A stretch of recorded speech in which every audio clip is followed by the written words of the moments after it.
Então, vai ser uma conversa bem gostosa e certamente muito produtiva, tá? Então, eu vou falar só um pouquinho e já vou deixar a palavra para você se apresentar, tá bom? Vou deixar que você fale, tá bom? Então, olha, Legal. Então o eu pessoal, vou tagarelando? Ah, então vai. tá. Pessoal que está entrando, né? Eu queria agradecer muito em nome do Cefac, de todos os profissionais do Cefac, os nossos diretores, né? A doutora Irene Marquesan, o doutor Jaime Zorzi e todos os demais profissionais de lá. Para quem não sabe, o Cefac é um centro de especialização em fonoaudiologia clínica, onde nós temos vários profissionais que atendem, atuam na área de terapia, de atendimentos e também os cursos. São vários os cursos, né? Então, a Midori Hanayama, ela é tanto profissional, fonoaudióloga que atua como professora nossa lá. Então, eu sou, para quem não me conhece, eu sou a Rosana Cristina Boni, eu sou fonoaudióloga, me formei em 86 na PUC em Campinas, mas eu fiz o meu mestrado e meu doutorado, eu fiz na Unicamp, na Faculdade Odonto, então eu trabalho tenho especialização em motricidade orofacial. Tá? Então, agora eu passo a palavra e agradeço mais uma vez, tanto aos participantes como a Midori por estar aqui com a gente. Obrigada mais uma vez pelo convite, né? Agradeço. Eu acho que encontrar dessa maneira tem sido uma coisa bem bacana, né? Que, Sim, graças, entre aspas, a essa situação maluca, né, da saúde, ela que proporcionou, né? sim. Bom, eu fico imaginando se hoje a gente tem mais fonoaudiólogas, fonoaudiólogos, ou se mais pessoas em geral que gostariam de saber sobre a fonoaudiologia, sobre a área de fissura, né? Então eu imaginei comentar sobre as coisas mais perguntadas sempre, né? Não importa se é profissional ou não, né? Por exemplo, a causa, né? A causa da ocorrência de fissura labopalatina, que é uma coisa que todo mundo pergunta e muitas vezes os pais chegam para nós, fonoaudiólogos, e nós não precisamos ter um conhecimento de genética, um conhecimento aprofundado, mas a gente tem que conseguir responder o básico, né? E o Sim, que sim. é esse básico que a gente poderia considerar? Saber que é multifatorial. Não existe ainda, não conseguiram definir ainda um fator único que causa a fissura. Existem casos que são hereditários, sim, mas existe, a maioria não é.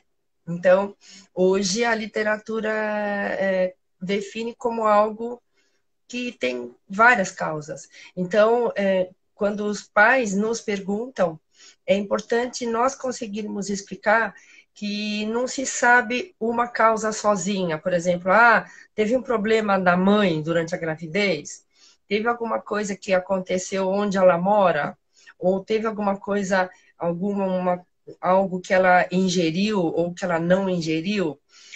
Não tem uma causa única, é uma combinação, né?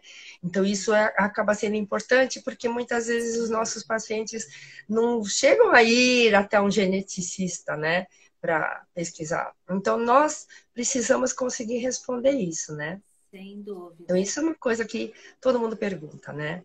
Que Pergunta. é uma dúvida recorrente, né? É. Outra coisa, Deixa, sim. só esquecemos de apresentar você.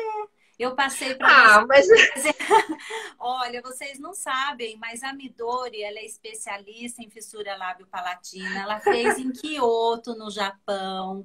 Bom, eu sei que dispensa apresentação porque todos a conhecem na fonoaudiologia. É que tem alguns pais aqui que não a conhecem, mas ela é, né, super conhecida, renomada, conhecida internacionalmente. Ela é assim uma sumidade.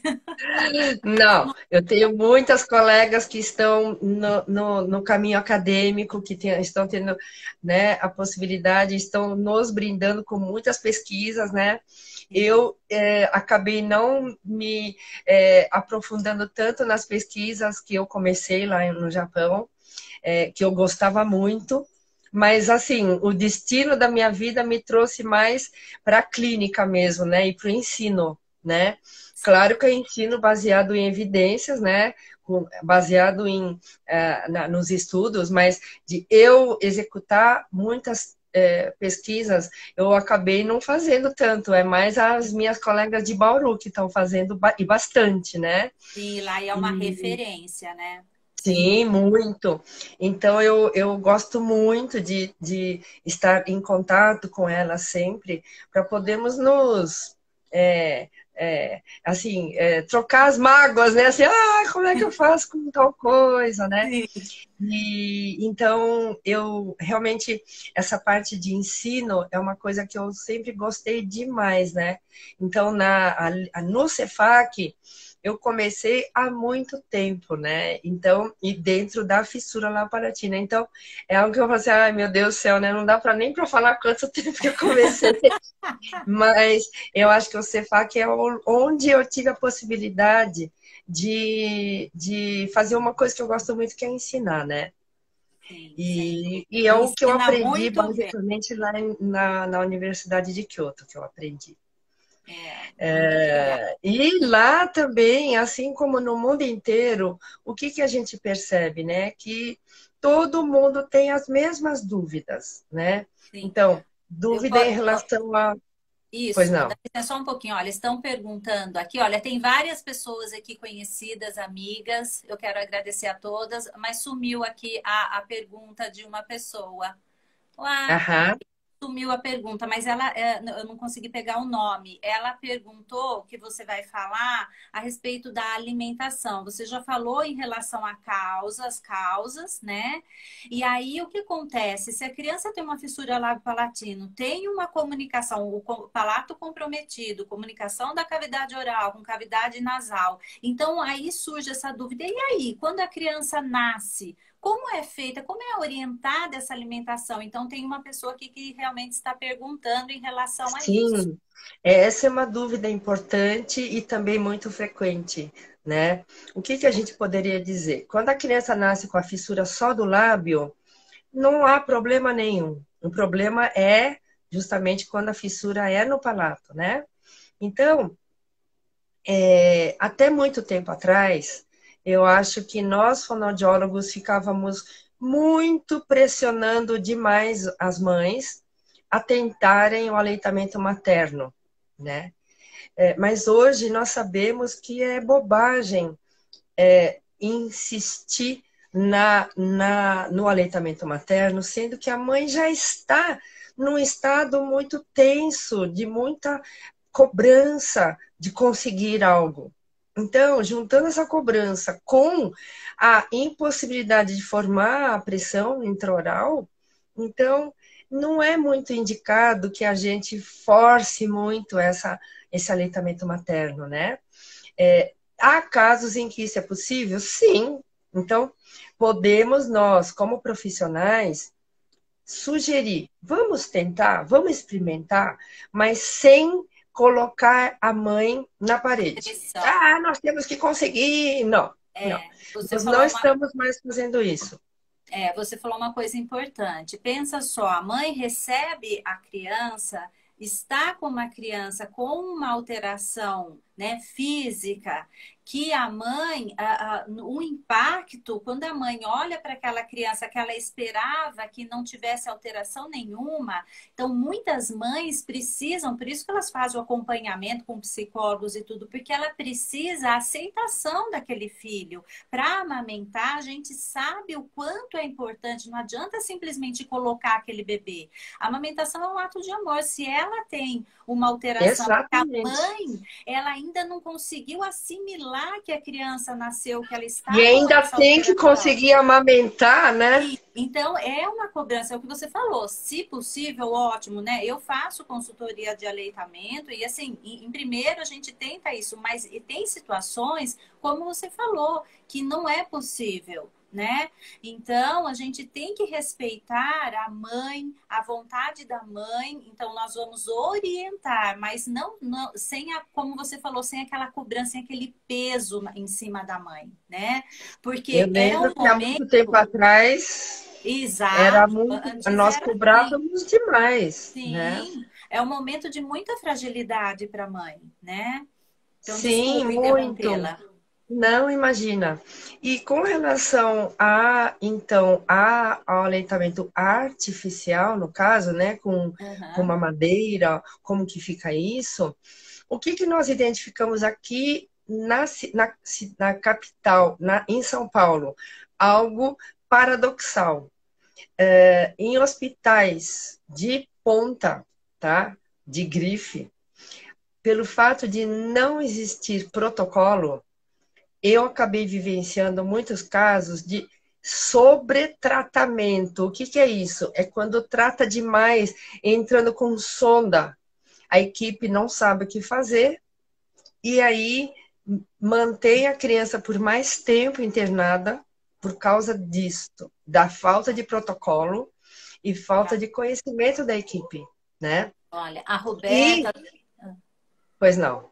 desculpa, a Roberta, ela está falando, né, da importância, ela comenta o seguinte, que a importância do aleitamento, né, do leite materno, mesmo que na mamadeira. Sim, então, o que que é importante a gente fazer? Não conseguiu no peito, na mama, então vamos ordenhar e colocar na mamadeira, certo? Que o próprio ato de ordenhar vai estimular a produção de leite, né? Então, esse é o nosso principal interesse, que ela continue conseguindo ter leite, Sim, certo? Então, mesmo não fazendo a amamentação, assim, o aleitamento materno de fato, tá? Mas ordenhar para, na mamadeira, ser oferecido. Mas só voltando um pouquinho antes, nessa sim. questão da sonda. Então, tem hospital, por falta de protocolo, acaba indicando isso, né?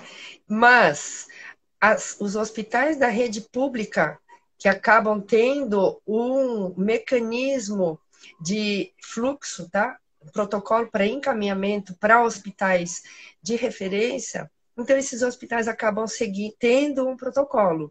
E aí, geralmente, tanto o aleitamento materno ou na mamadeira acaba sendo bem sucedido. E o que é importante as pessoas em geral saberem é que a mamadeira com certeza vai dar certo. Aí, ai, que bico, né? Ai, tem que ser um bico específico. Olha, ao longo de várias décadas trabalhando com isso, o que a gente vai percebendo é que não é tão importante a gente falar, tem que ser nuke, tem que ser pigeon, tem que ser não sei o quê. Não. Mãe, procura um bico que seja macio. Isso é a informação mais importante, em vez de que marca, né? E aí, um bico que ela possa manter o furo pequeno, né? Para que o leite não jorre, mas ao mesmo tempo tem que ser um tamanho que ele vai gotejar. Por quê? Que é para a água, para o leite não ir goela abaixo. A criança tem que fazer o processo de sucção. Então, para isso, não devemos deixar o furo grande para jorrar. Mas, ao mesmo tempo, não pode ser grande demais a ponto de ele não fazer nada, né? E também não pode ser pequeno demais a ponto de Isso. cansar esse bebê. Porque quanto tempo que ele deveria ficar mamando? Ele não pode ficar muito tempo, senão o tempo se ele ficar tempo demais, Ele ele vai gasta cansar e o cansaço vai fazê-lo dormir. E aí ele não vai ingerir mamar. o leite suficiente, né? Então, essa dosagem do furo é importante, né? E É, é. também a posição do furo, o formato do furo.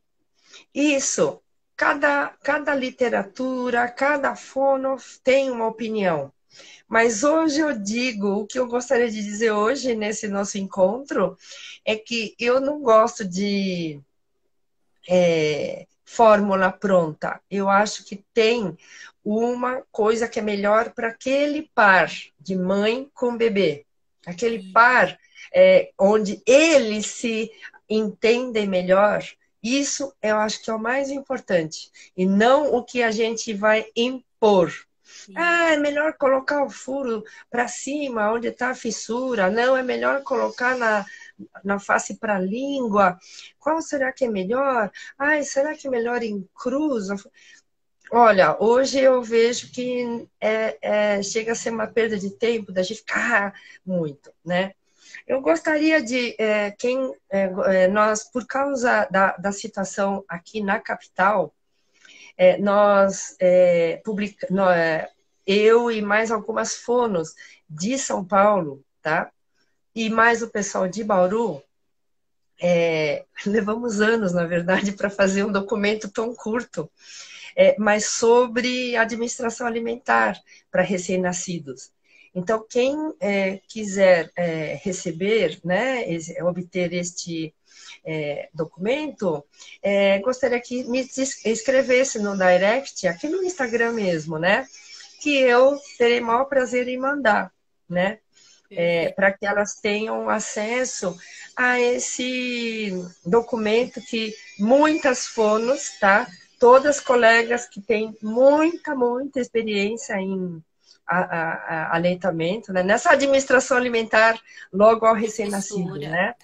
Em relação à então, fissura, ótimo. Aí isso. depois você poderia Me escrevam já com o e-mail, né? Para não ter que pedir o e-mail. Já escreve isso. já. Poderia também depois disponibilizar no do Cefac, né? Porque aí se alguém entrar pelo do Cefac também, a gente já pode disponibilizar já coloca, eu já pessoas. disponibilizo Perfeito. no site do Cefac. Perfeito, né? Seria maravilhoso. Gente, tem tanta nós tivemos. tem tanta gente maravilhosa entrando e prestigiando você, Midori. Ah, que bacana. Tantas amigas aqui, tem pessoal da faculdade, tem a Andrea. Eva. Gente, tem muita gente aqui prestigiando. Aqui Olha o que a pandemia está nos proporcionando, né? Não é? Olha o que a pandemia está nos proporcionando. Olha, mas, ó, eu não sei se no vídeo gravado a gente vai acabar conseguindo ver o e-mail aqui no chat daqui, tá? É bacana se vocês escreverem para mim, tá? Ou para o Cefac pedindo o documento, né? Perfeito. E eu posso também eu tenho um lugar no meu site para as pessoas poderem baixar vários documentos referentes à fissura, né? Para a pessoa baixar. Ótimo. Aí, a pessoa me escrevendo, eu dou login e senha para a pessoa poder baixar. Mas a gente deixa no Cefac também. Ai, seria ótimo. A Andrea me falou também que quer, então a gente vai, viu, Andrea? Mas o e-mail daqui... disponibilizar, que eu até depois fico responsável, passo para ela também. O e-mail daqui, eu não sei se a gente vai conseguir ver depois. Ó, a Lígia está colocando. Então, Lígia, passe então depois para o direct, se você puder fazer o favor. Quem puder passar esse e-mail no direct, para a gente poder encaminhar para vocês esse material que a Midori comentou, tá? Porque realmente tem muita, é o que você falou, existem várias condutas, né? E que eu acho que então vai auxiliar bastante. E o que você falou, nossa, Rosana, você não tem ideia. Nós levamos anos. Sabe por que nós levamos anos? Para começar, porque a gente não estava fazendo aquilo com um prazo, né? Mas, infelizmente, por não termos um prazo, a gente ia deixando. Aí, pelo amor de Deus, vamos fazer esse negócio de uma vez. Só que nós tínhamos, várias pessoas tinham opiniões diferentes. Não, é melhor isso, não é melhor aquilo. Mas, então nós demoramos até chegarmos num consenso, tá? Mas a boa notícia é que a gente chegou num consenso e finalizamos o texto. Ai, que ótimo! Então, a gente tem essa alegria de compartilhar isso com todo mundo. Ótimo! Ai, muito obrigada, viu, por compartilhar conosco. Eu só fui uma delas, a gente se juntou com várias pessoas com muita experiência nessa parte. Então, eu terei... Nossa, é um prazer enorme divulgar, porque a gente sofreu Sem tanto no sentido dúvida. de Eu até imagino. juntar tudo. Eu sei, quando a gente realiza um trabalho assim, é um trabalho difícil, né? E assim, o compromisso, a preocupação em que realmente esteja dentro do que é esperado, né? Dentro de uma literatura. Então, é um trabalho difícil, não deve ter sido fácil, ainda mais quando você tem outras pessoas, né? Quando você Sim, está sozinha, ok, mas com muitas pessoas, né? Várias opiniões, sim, né? sim. Então, agora teve uma pergunta, é que as perguntas passam rápidas e a gente não consegue, né? Mas uma Uhum. pergunta que foi feita aqui foi em relação à cirurgia, tá? Então, Aham. você falou, muita coisa mudou, né? Antigamente, falava-se em cirurgia logo que nascia, muita coisa mudou, né? Então, eu gostaria que você falasse um pouquinho a respeito das cirurgias, qual o momento. Existem muitos protocolos de quando se opera lábio, quando se opera palato no mundo, tá? Mas nas Américas, tá? O protocolo mais comum é operar o lábio com 3 meses, mais ou menos, até os 6 meses, dependendo do peso da criança, né? Porque, afinal de contas, não é uma cirurgia de sobrevivência, né? De vida ou morte, não. É uma cirurgia estética. E a do palato varia também entre 9 meses até 1 ano e meio, né? Claro que para nós fonoaudiólogos, o ideal seriam 6 meses, que é quando a criança começa a falar, né? Quando ela sai do balbucio. Mas é muito pequena ainda, é uma cirurgia que vai acabar colocando a criança em risco e não tem porquê. Mas existem serviços que fazem essa cirurgia bem precoce. Aqui no Brasil, a maioria faz por volta de 1 ano. Então, se a cirurgia ocorre mais ou menos por volta de 1 ano, tá?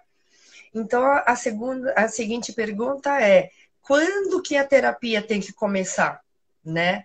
Fizeram aí. Veja, é bacana a gente começar, nós fonoaudiólogos, fazermos orientações, nós poderíamos chamar de orientação nesse começo, para falarmos de linguagem principalmente, né?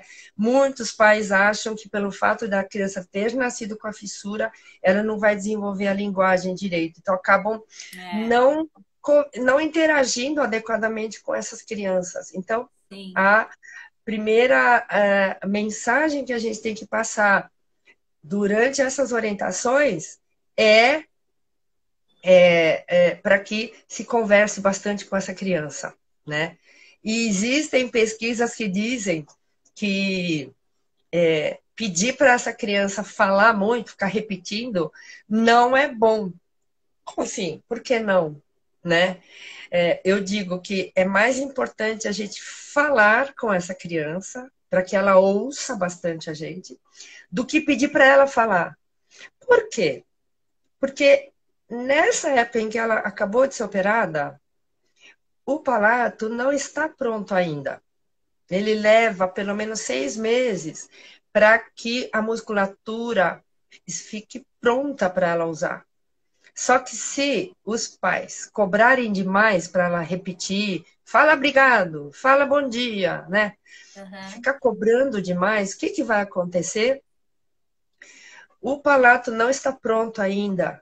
E então, existe uma chance grande de ela acabar desenvolvendo aquelas compensações,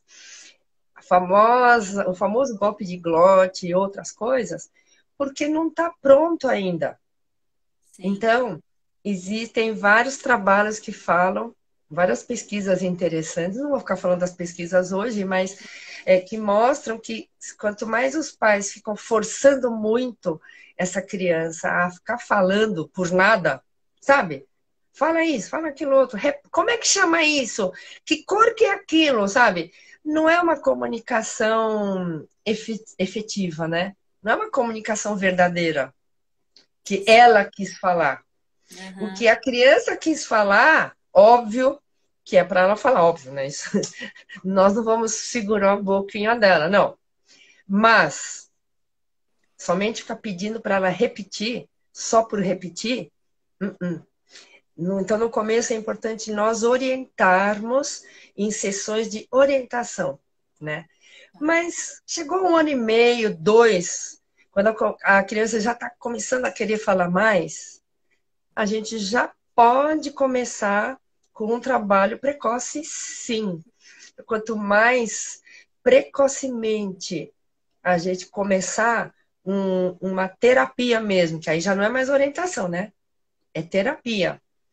Para trazer uma percepção de que os sons acontecem aqui na frente e não aqui embaixo, né? Então, existem várias maneiras de fazer essa criança perceber que os sons podem ser produzidos aqui em cima, e não né? Porque o bebê, na verdade, na época do balbucio e tal, antes do balbucio, todos eles fazem algo gutural, não é, Rosana? Sim, Eles sim. já, a fala, a comunicação do bebê é gutural. Sim. Então, mas ela pode acabar continuando com esse padrão, né? Com esse Mesmo padrão depois. nas Mas fricativas, a né? gente precisa tirar daqui, né? Fazendo jogos aqui, ó. Sabe? Fazer com que ela perceba que esse movimento aqui produz um som, né? Então, Perfeito. se essa criança percebe que o som foi produzido aqui, né? Então, ela já vai aprendendo que é aqui. Porém, não é para forçar demais isso, porque a cirurgia, ela fez a inserção muscular. Vamos supor que os músculos estavam assim. Supor não, os músculos estão. Vamos imaginar o palato aqui e o músculo, a fissura estava assim. Então, os músculos estão totalmente fora de lugar. Aí, quando a cirurgia é feita, essa musculatura ela tem que ficar assim. Elas vão ser unidas para que depois esses músculos sejam funcionais, né? Quando ele contrai, ele tem que produzir essa elevação. Porém, quando a cirurgia acabou de ser feita, essa contração muscular, junto com o outro lado que estava solto, ó, pensa bem, antes estava assim, né? Estava assim, aí fez isso, fez assim. Essa musculatura, nos primeiros meses, ainda não está funcionando dessa maneira, normal ainda. Ela ainda está, vamos falar na gíria, né? Está devagar ainda, né? É isso que Então, não dá perguntaram para a aqui. gente cobrar logo de cara. Não podemos ainda. Temos que ir devagarinho. E quando a criança faz assim, só de fazer esse som, esse véu que está operado, está fechadinho, ele começa a mexer. Mas só Lembra? isso. Agora ficar pedindo para falar papai e tal, aí vai, ó, Pode desenvolver desenvolver, os movimentos, a articulação porque o compensatória. palato não está ainda, o palato não está pronto ainda, Tá. tá? Um mês depois da cirurgia, o cirurgião libera para fazer terapia. Tudo Tá. bem, pode voltar, pode começar. Porém, tem que pegar leve. É o que você falou. A primeira etapa, assim que o bebê nasce, as orientações aos pais são de extrema importância, né? Em relação ao desenvolvimento da linguagem da criança, é muito importante. E são várias orientações que podem ser feitas, inclusive em relação à fala, para evitar que desenvolva os movimentos compensatórios, né? Exato, por isso É que super quanto importante o que antes. a Midori falou em relação às orientações aos pais, né? Exatamente. Então, a gente vai nessas orientações, eu já vou imitar o som compensatório para os pais ficarem atentos. Olha, se começar a fazer ai, em vez de papai, fica atenta que não é para começar a ficar aqui. Se a criança começar a fazer esse som aqui, já traga aqui para mim, eu falo, né? Tá. Mesmo que seja pequenininha, se começar, opa, então eu Olha. preciso vir. Vir. Então, tem duas perguntas aqui importantes. Uma, eu não sei se você, a Andréa Ami, ela perguntou para você, não sei se você tem experiência com bandagem. Você tem experiência com a bandagem? Muitas pessoas me perguntam sobre isso. Ah, Normalmente seria um trabalho externo, né? De lábio, né? Eu não trabalho, a nossa turma de fissura, a gente não trabalha com bandagem. Por tá, que que a gente nunca mexeu com isso? Porque, na verdade, quando o paciente tem se ele tiver uma retração cicatricial, tá?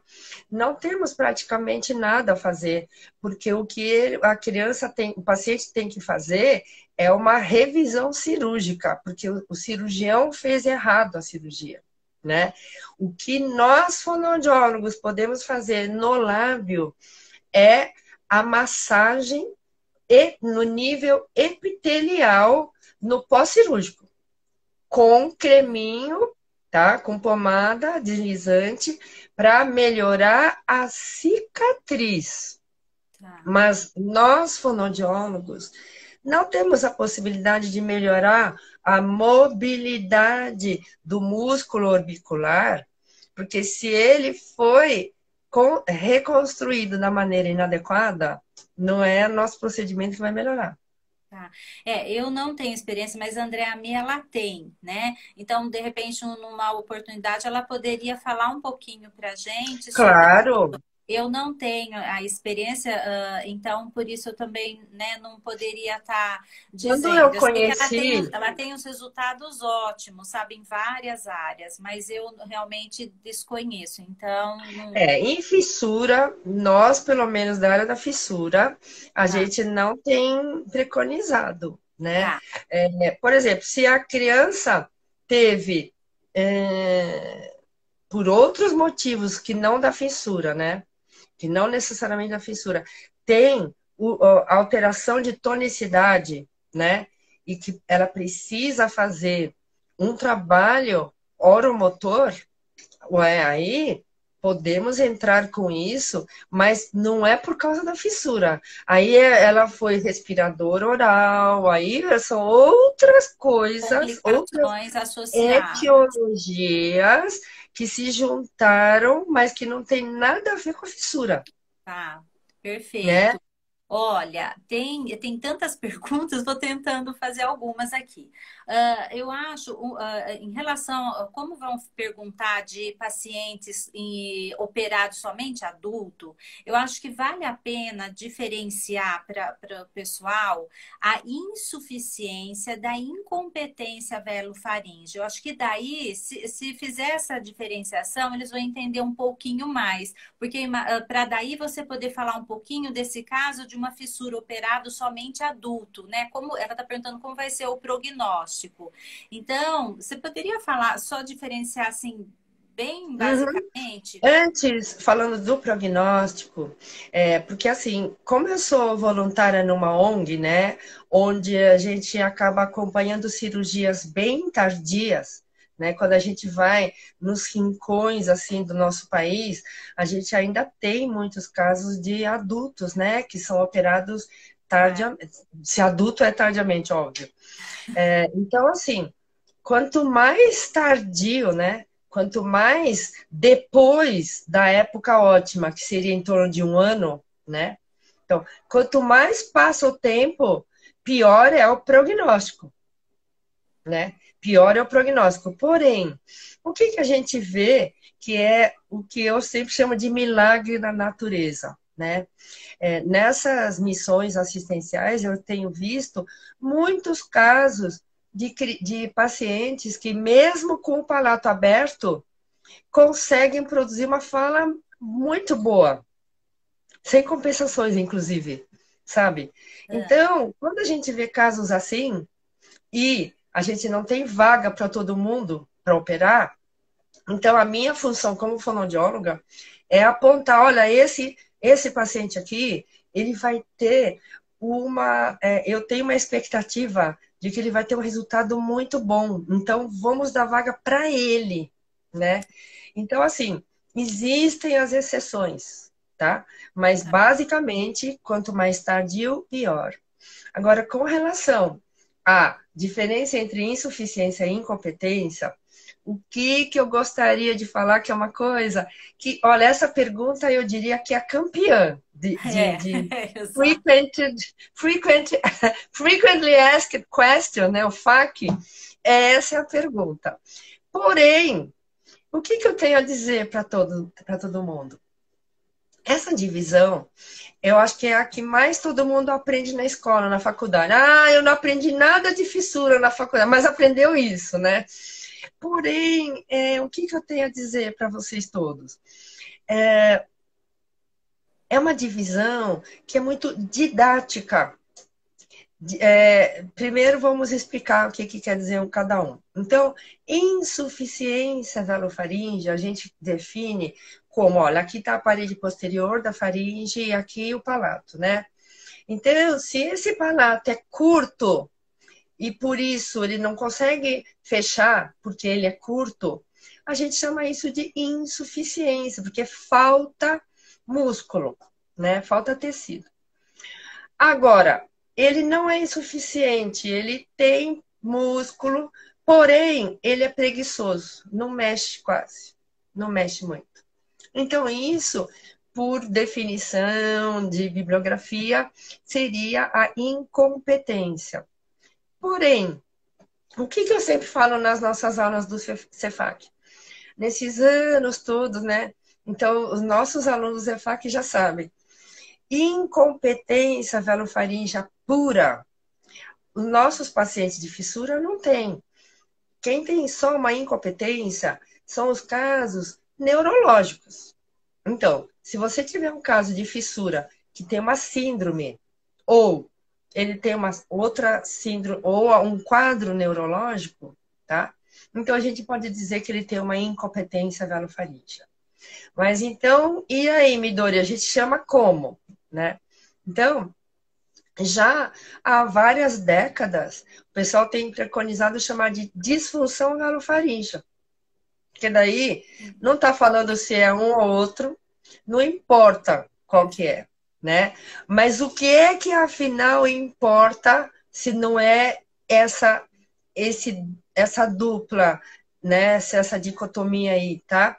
O que importa é o grau em que isso ocorre. Se é severo, isso, ou se é algo leve. Porque é aí que é o nosso divisor de águas.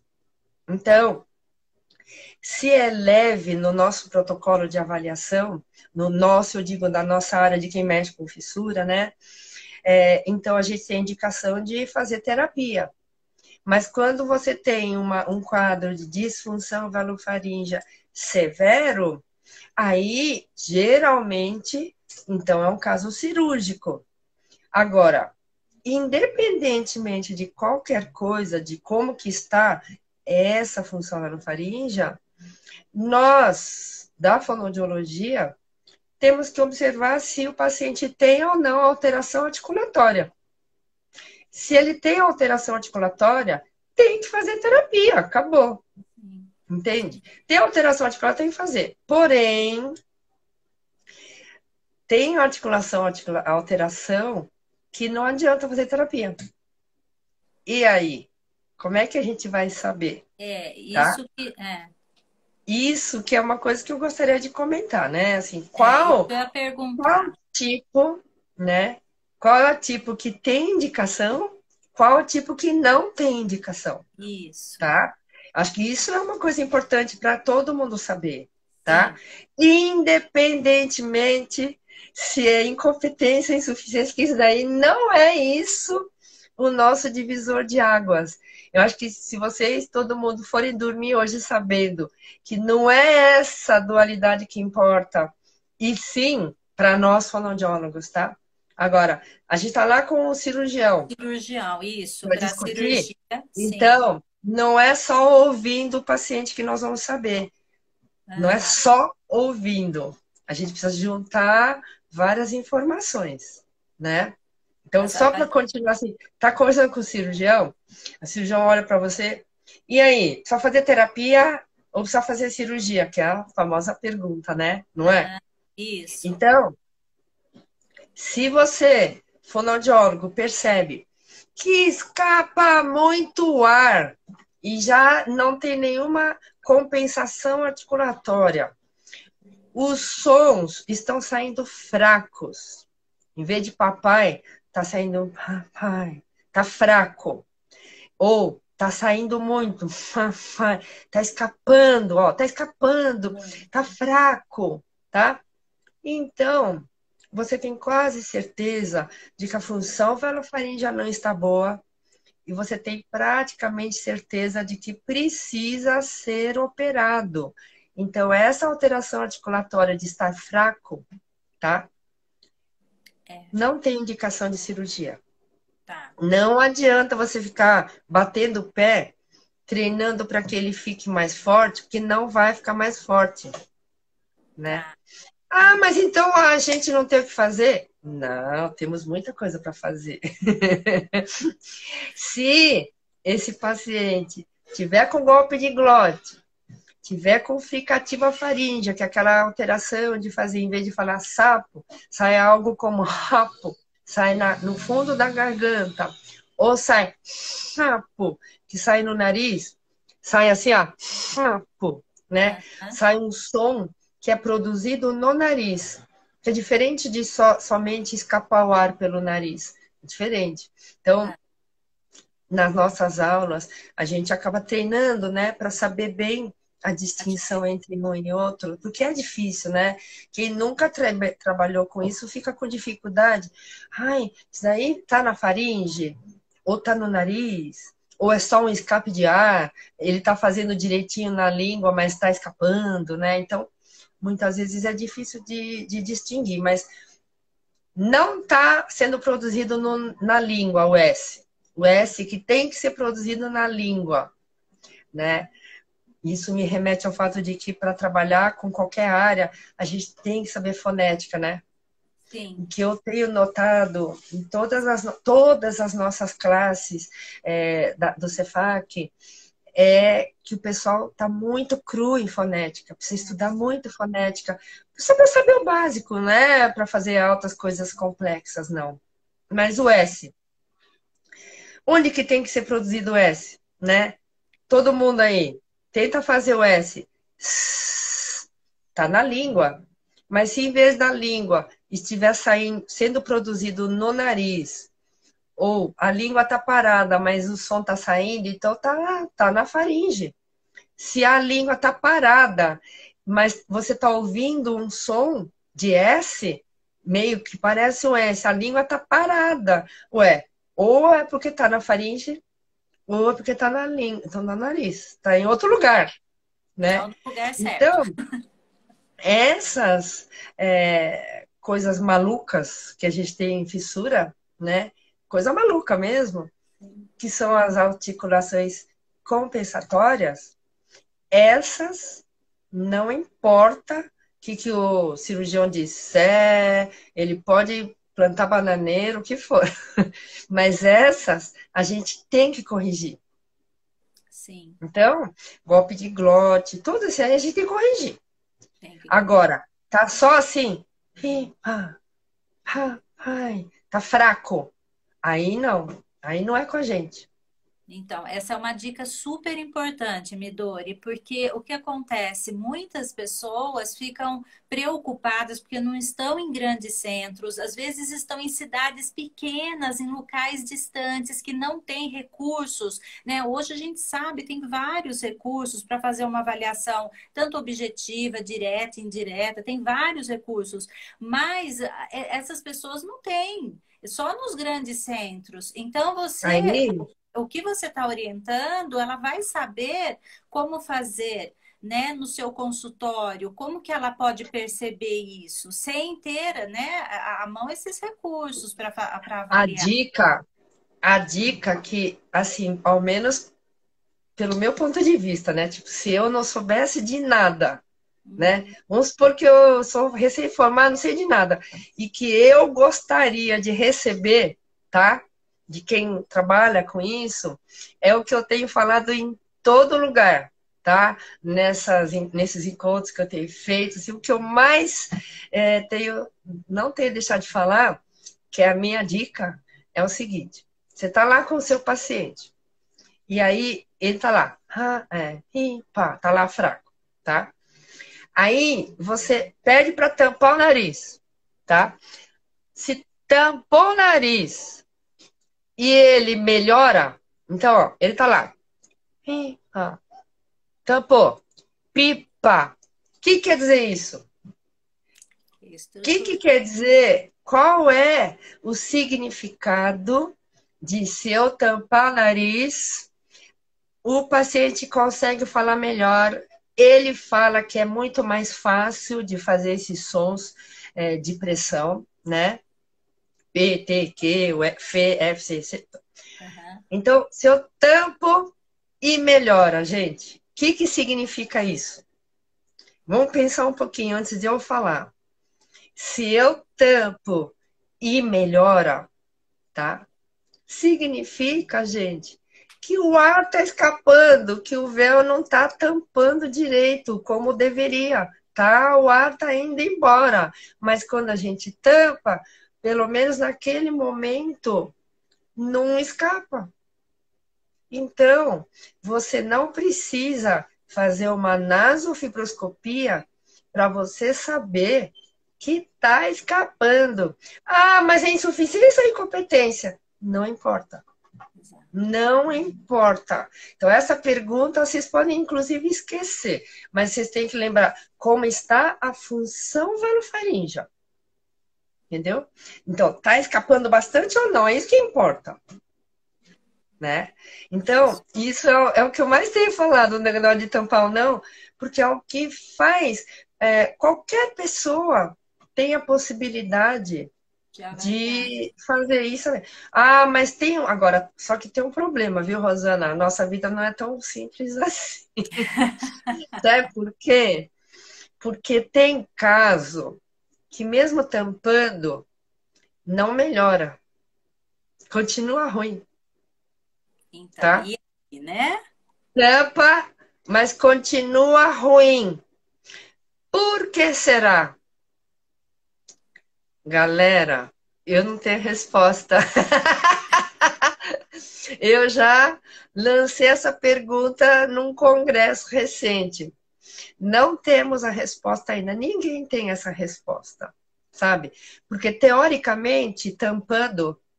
Ué, não teve o ar aí assim? Tem paciente que não melhora. Por mais que a gente rebole, plante bananeira, não melhora. Então, esse que não melhorou, também a gente já sabe que mesmo o melhor cirurgião do mundo não vai conseguir. Também não vai melhorar. Não vai. Infelizmente, não vai melhorar. Então, nós temos casos assim, tá?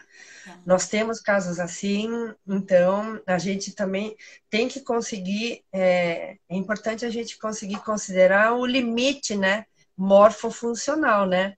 Saber até onde que a gente tem que ir. Consegue, sim. Deixa eu só falar, faz tempo que a Mi colocou aqui, ela, referente, quando nós falamos lá da bandagem, ela escreveu para nós, tá? Ela colocou aqui, Midori, que o paciente, ele vai responder, quando você coloca a bandagem, ao estímulo correto. Então, nem mais nem menos. Então, o que estaria ali como um estímulo, entendeu? Para que ele possa dar a resposta dentro do que ele, né? Legal. Então, ela colocou nem mais e nem menos, tá? Né? Colocou aqui pra Sim, gente. eu tive a honra de assistir quando a Profono lançou, né, as bandas, a Valéria Goff explicou isso, né? Eu estive lá para assisti-la, então eu conheço o mecanismo, né? O mecanismo fisiopatológico tal, de como que ele favorece, Agiria. Só não consigo ver isso na fissura especificamente, né? Para os Entendi. nossos casos.